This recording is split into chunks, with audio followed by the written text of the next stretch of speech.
Welcome, Paul Johnson, for film Obsessive. Today, my guest is Lucy Gamades. She is writer-director of the short film Mesopotamia, Texas. It's soon to premiere at the 2025 Clermont-Ferrand International Short Film Festival in central France. Welcome, Lucy. Thank you. Thank you so much for having me. So, where on earth is Mesopotamia, Texas? Well, it is on Enchanted Rock, actually. A state park in Texas is actually where we shot it, but the name comes from the concept of one of the characters mentions like, oh, it's fun that we've watched eclipses since, we still clap for the eclipses like we're in ancient Mesopotamia. So the name of the movie kind of came out of that sort of spontaneous community that forms around the eclipse. Yeah, so the conceit here is that you literally shot this during a solar eclipse. Why don't we start there? When was that? That was in April of last year. Um, Okay, so pretty recently. And what came first? I mean that's not just something that's like coincidental to the plot of the film. It's integral to it. I'm just wondering here, what came first? Is it the conceit of shooting during a solar eclipse, or is it the characters in the story that unfolds during it?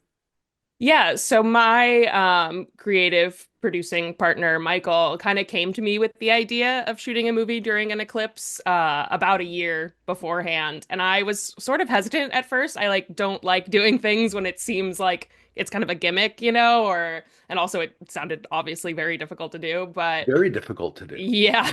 And then we came up with the idea to shoot it on film as well. So increased the complication. But I mean, we honestly went through, once we decided we were doing it, there were like six different stories that we had come up with. One was like a local bureaucrat running for re-election, throws an eclipse party, gets assassinated. Like that was way too expensive to do. So we kind of scrapped that one. But there were, five or six other ideas, and we kind of went back and forth for a while. And I feel like I just kind of, woke up one morning and I was like, what if we do like the simplest possible thing? Like we have these two characters and they just, have kind of a little bit of a before sunrise type of moment, maybe.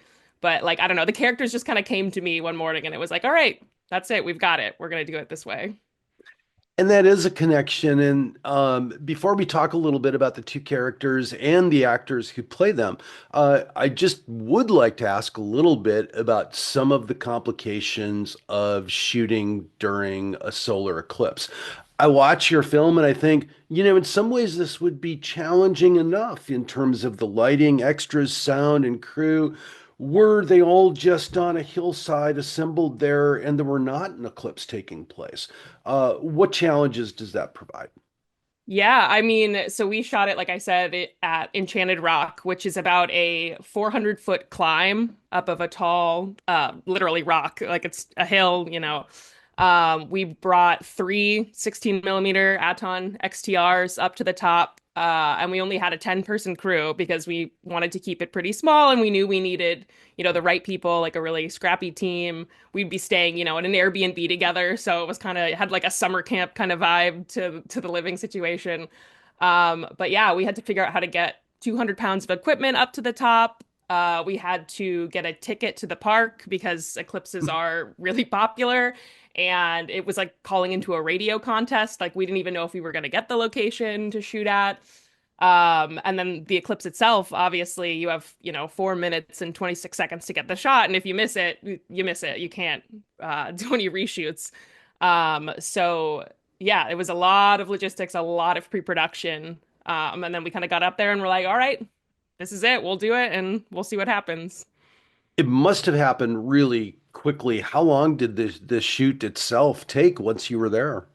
Yeah, and we shot it in chronological order because the light changes as the day progresses, even before, totality.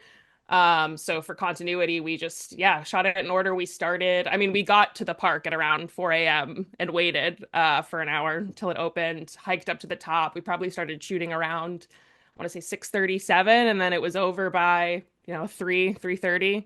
So really quick day, really quick shoot. Yeah, it was a blur. Had to have been a challenge too. Are the extras like your own folks there, or were they just of the some of the assembled congregants awaiting the eclipse themselves?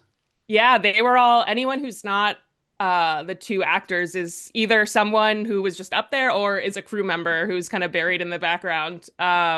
We when we were first planning, what's funny, we had assumed there were going to be like a ton of people there because we had to call in and tickets were really hard to get. But the weather was changing. That was like another difficulty that I forgot to mention. It was like looking like it might be cloudy or it might maybe was going to rain. So we got I very familiar. saw a cloud in the film, and I immediately thought to myself, "Oh no." Yeah, it was like, oh, the days beforehand, like I am now familiar with, the European weather model, the Canadian weather model. Like we were trying to figure out, like, do we drive to Dallas like in the middle of the night and see if, the cloud coverage might be better there. But at the end of the day, I was like, I think we should just stay here. Like, I don't know. I have a feeling, and I also have a feeling that if we go somewhere else, it'll be fine here and there'll be clouds there. So, but yeah, we had to deal with the weather as well. But yeah, all the people who were there, the original concept of the script was like, oh, it's going to be really crowded, really packed, and there's these two people who are there alone. And when we got up to the top, there were not that many people there. So we kind of had to sort of not entirely rewrite, but sort of just like rejudge the beginning of it when we got there because, it wasn't like, oh, there's nowhere to sit because there are plenty of places to sit. Can Um, you talk a little bit about casting your two primary actors and their roles? Yeah, absolutely. So I knew both of them. I had worked with Megan on my last short film, Vanitas. She's wonderful. She's so funny. And her character is kind of the quieter, more reserved one. She's already up there alone when we meet her, and we sort of learn why she's there by herself. She is a little bit of like a religious woman, a lot, more reserved than Nikki, who is our other character, who I had also known for a while. We'd been friends for a long time, and I had always wanted to. He's been an actor since he was a child, and I'd always wanted to put him in something. And then this kind of presented itself as like a really fun way to work together. But yeah, he is sort of our protagonist, kind of at the beginning. We follow him on his way up to the rock. He's there in the hopes that a girl that he wants to see again will be up there because she likes eclipses.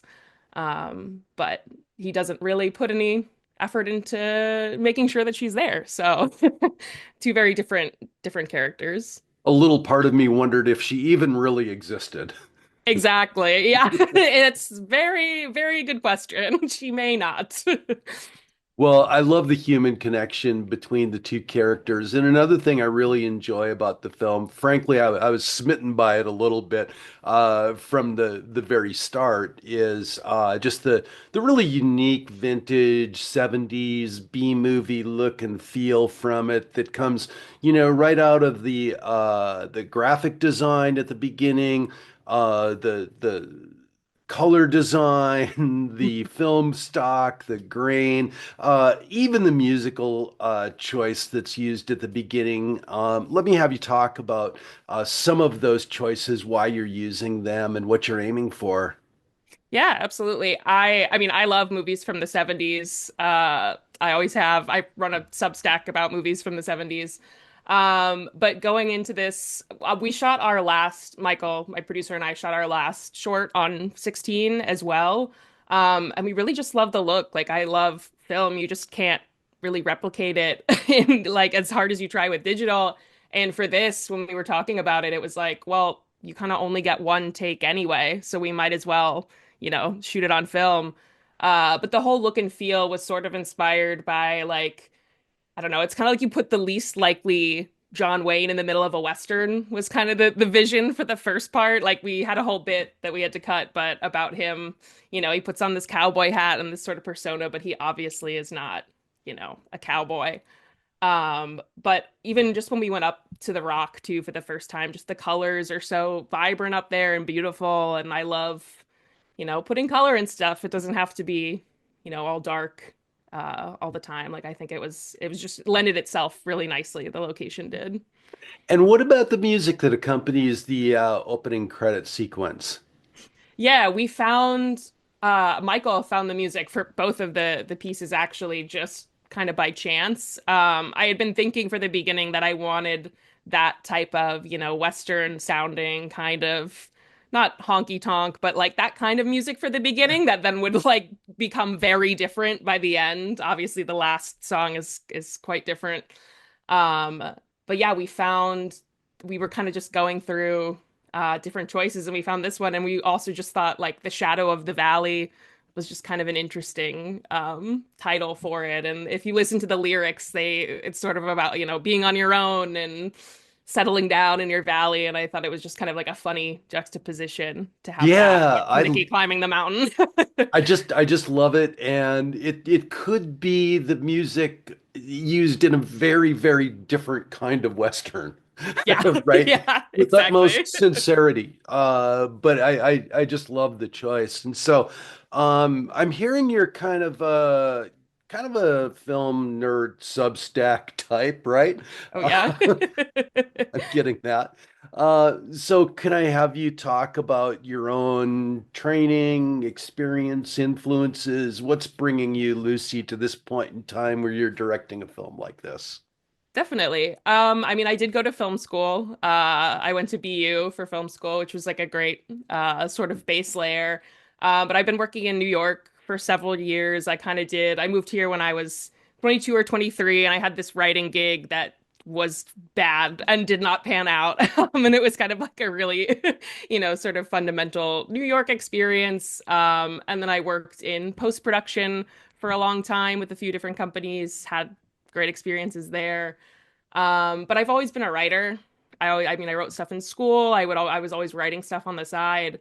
And when the pandemic happened, it was sort of like, okay, well, I'm unemployed and all my friends who work in production are also unemployed. So we wrote a little horror film. I didn't direct that one, I produced it, but we made that. And then ever since then, we've made, almost one a year.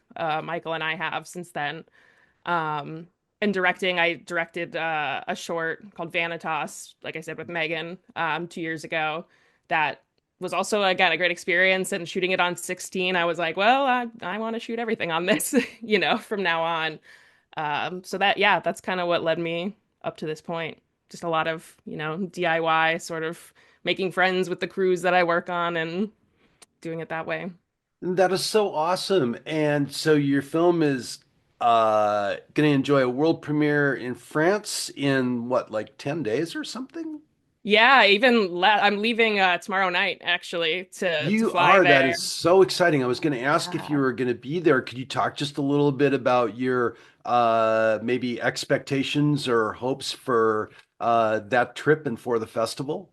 Yeah, I'm very excited. I love France. I speak a little bit of French. We submitted to this festival, kind of when you make any movie, you sort of submit and hope for the best, and you never know what's going to happen. But we were very excited when we got the acceptance for this one. I've heard it's a really great festival. There's people from all over the world there. It's all about short films, which is nice. Um, so yeah, I don't know. I'm excited to meet people like future collaborators. Hopefully maybe a couple of distributors, other festivals. I'm just excited to kind of go and see who's there and have a good time and obviously show my film to people, which is really nice. That's really thrilling. I'm excited for them to have the opportunity to see it. I really appreciated the opportunity to see it too. Thanks, Lucy Gamades, for joining us today, talking about your short film, Mesopotamia, Texas. And again, it's soon to premiere at the 2025 Clermont-Ferrand International Short Film Festival in Central France. Lucy's going to be there with it, and I hope from there it finds even a wider audience in the future. Yeah, thank you so much. And thanks again for having me on.